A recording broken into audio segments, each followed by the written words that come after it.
BJP চৰকাৰখনে কিছু বস্তু এই সৰু সৰু মানুহৰ পৰা শিকাটো প্ৰয়োজন।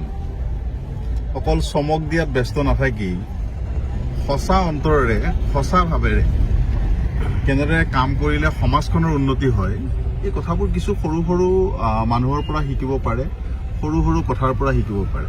অকল চমক দিলেই সমস্যাৰ সমাধান নহয়।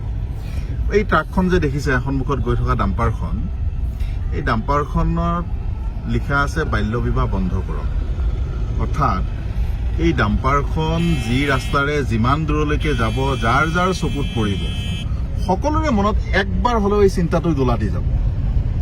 চৰকাৰখনে যদি এই বাল্য বিবাহৰ নামত এই হাজাৰ হাজাৰ মানুহক হঠাৎ হাৰেছমেণ্ট নকৰি যদি এনেধৰণৰ কিছু পদক্ষেপ গ্ৰহণ কৰিলেহেঁতেন, বাল্য বিবাহ সম্পৰ্কে সজাগতাৰ যদি সৃষ্টি কৰিলেহেঁতেন, আইনখন ইমপ্লিমেণ্ট কৰাৰ পিছত সেইখনত সঠিকভাৱে জনসাধাৰণে যাতে বুজি পায়, জানে, তাৰ যদি ব্যৱস্থা কৰিলেহেঁতেন, তেতিয়াহ'লে এই ব্যাধিবোৰ সমাজৰ পৰা বহু পৰিমাণে নোহোৱা হ'লহেঁতেন।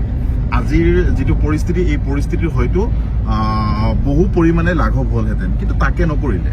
আজি এই যিখন আইন, এই আইনখন 2006 চনত এই বিলখন পাছ হয়, 2007 চনৰ পৰা আইনত কাৰ্যকৰী হয়, আৰু তেতিয়াৰ পৰাই বিভিন্ন সময়ত বিভিন্ন থানাত এই বাল্য বিবাহ সম্পৰ্কীয় গোচৰবোৰ হৈছিলে।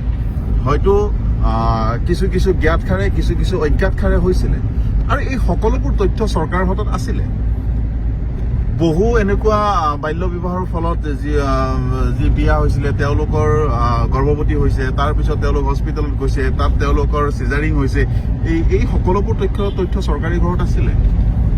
কিন্তু সেই সময়ত তেওঁলোকে এই সকলোবোৰ ব্যৱস্থা গ্ৰহণ কৰি যদি এই ক্ষেত্ৰত সঠিকভাৱে পদক্ষেপ গ্ৰহণ কৰিলেহেঁতেন, তেতিয়াহ'লে এই ব্যাধিটো কেতিয়াবাই সমাজৰ পৰা বহু পৰিমাণে নিৰ্মূল হ'লহেঁতেন।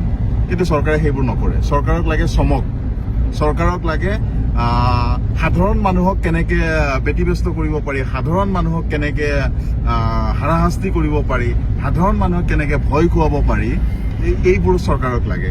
চৰকাৰখনক আমি প্ৰশ্ন কৰিছিলোঁ যে বাল্য বিবাহ যে অকল দুখীয়া সমাজৰ ভিতৰত হৈছে বা গৰীব মানুহৰ ভিতৰত হৈছে তেনেকুৱা নহয়। বহু ধনী মানুহৰ ক্ষেত্ৰতো বাল্য বিবাহ হৈছে, বা এনেকুৱা নোহোৱা নহয় যে ধনী মানুহৰ ঘৰত বাল্য বিবাহ হোৱা নাই। কিন্তু এজন ব্যক্তি দেখুৱাই দিয়কচোন, যি সমাজৰ একদম প্ৰতিষ্ঠিত ধনী মানুহ, তাৰ ল'ৰা ছোৱালী চৰকাৰে এৰেষ্ট কৰিছে? নাই কৰা, কৰিব নোৱাৰে। গতিকে এনেধৰণৰ কিছু কাম কাজ, এনেধৰণৰ কিছু কথা বতৰাই এই সৰু সৰু চিন্তাৰ জৰিয়তে এখন বৃহৎ সমাজ পৰিৱৰ্তন হোৱাৰ চান্স থাকে। আৰু এটাই কথা কওঁ, সকলোকে কওঁ, আমি বাল্য বিবাহৰ বিৰোধী, কিন্তু বাল্য বিবাহৰ নামত যাকে তাকে সাধাৰণ মানুহক হাৰাশাস্তি কৰাৰো আমি বিৰোধী।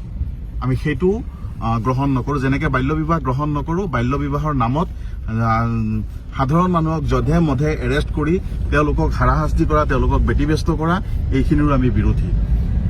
এই চৰকাৰে এই অভিযানৰ ফলত বহু সুখে সন্তোষে সংসাৰ চলাই থকা বহুতৰ সংসাৰ ধ্বংস হৈ গ'ল। বহুতে আত্মহত্যা কৰিলে, বহুতৰ ল'ৰা ছোৱালী মাউৰা হৈ গ'ল, বহুতৰ ঘৈণীয়েক বিধৱা হৈ গ'ল, বহুতৰ সোণৰ সংসাৰ থান বান হৈ গ'ল। এই সকলোবোৰৰ দায়িত্ব কোনে গ্ৰহণ কৰিব?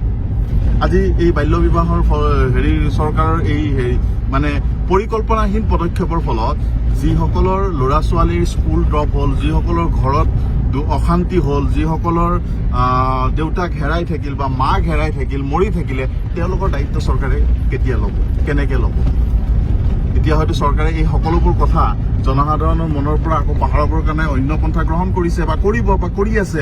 যেনেদৰে উচ্ছেদ, এনকাউণ্টাৰ, এই সকলোবোৰ দি মানুহক আকৌ ডাইভাৰ্ট কৰিব।